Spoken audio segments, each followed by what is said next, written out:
안녕하십니까? 홍천군 고혈압 당뇨병 등록교육센터 정다운 간호사입니다.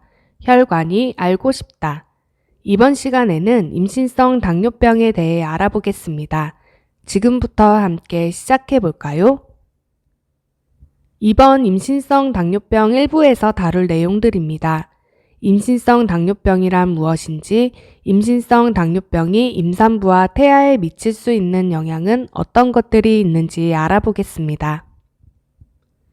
먼저 임신성 당뇨병이란 무엇인지 살펴보겠습니다.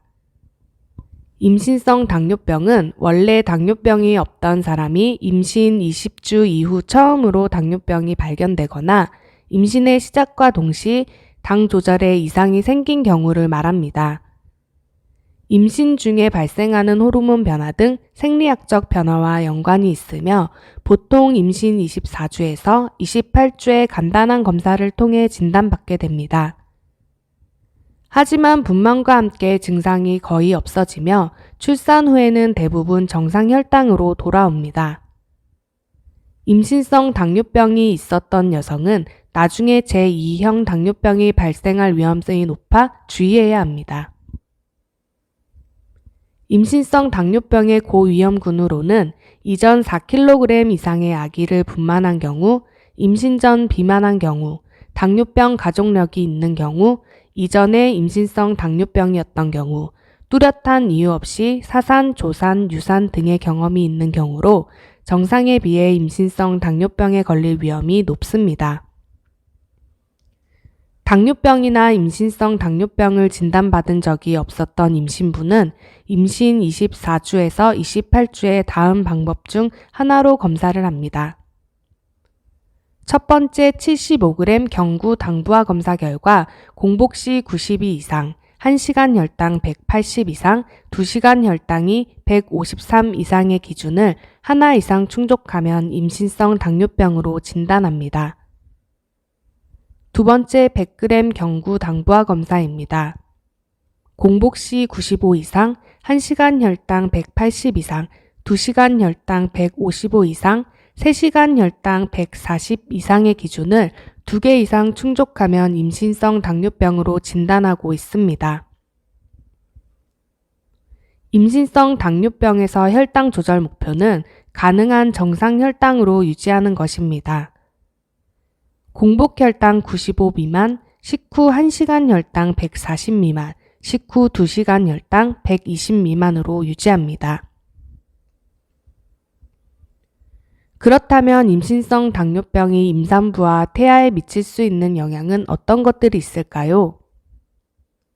임신성 당뇨병이 태아에 미칠 수 있는 영향으로 당화혈색소 7% 이상이거나 공복 혈당 120 이상인 경우에 태아의 선천성 기형이 나타날 확률이 증가하여 태아에 대한 검사가 필요합니다. 임신 중기 후기에 발생하는 고혈당은 태아의 성장을 촉진시켜 4kg 이상 거대아의 원인이 됩니다. 임신성 당뇨병이 있었던 산모에서 태어난 아이의 경우 소아 비만, 대사증후군 등이 생길 확률이 정상 산모에 태어난 아이에 비해 2배 정도 높아 아이가 성장해 갈 때 비만해지지 않도록 주의가 필요합니다. 또한 신생아 저혈당, 저칼슘 혈증, 신생아 호흡곤란 증후군 등이 생길 확률이 증가합니다. 임산부에게 미치는 영향으로는 임신성 고혈압, 조산 등의 위험성이 있고 다음번 임신에서 임신성 당뇨병의 재발 가능성은 50% 이상이며 분만 후에 제2형 당뇨병의 발병 확률이 높기 때문에 내분비내과 의사의 장기적인 진료가 필요합니다. 임신성 당뇨병의 관리는 태아와 산모를 보호하고 신생아를 건강하고 안전하게 분만하기 위함이고 임신성 당뇨병 관리 목표는 혈당을 엄격하게 관리하여 임산부와 태아의 대사 이상을 최소화하고 정상적인 분만을 유도하는 것입니다. 이러한 임신성 당뇨병은 다음의 5가지 관리 지침을 통해 관리할 수 있습니다. 식사요법, 운동요법, 자가혈당 측정, 케톤 검사, 필요시 인슐린 요법으로 관리합니다. 임신 기간 중 혈당 관리가 잘 된다면 태아와 임산부에게 문제가 발생할 위험이 줄어듭니다. 분만 3개월 전부터는 철저한 혈당 관리를 통해 안정적으로 적정 혈당을 유지하는 것이 중요하므로 적극적인 관리가 필요합니다. 여기까지 임신성 당뇨병에 대해 이야기 드렸는데요. 다음 시간에는 임신성 당뇨병의 관리에 대해 좀 더 자세하게 알아보겠습니다. 여기는 홍천군 고혈압 당뇨병 등록교육센터입니다. 감사합니다.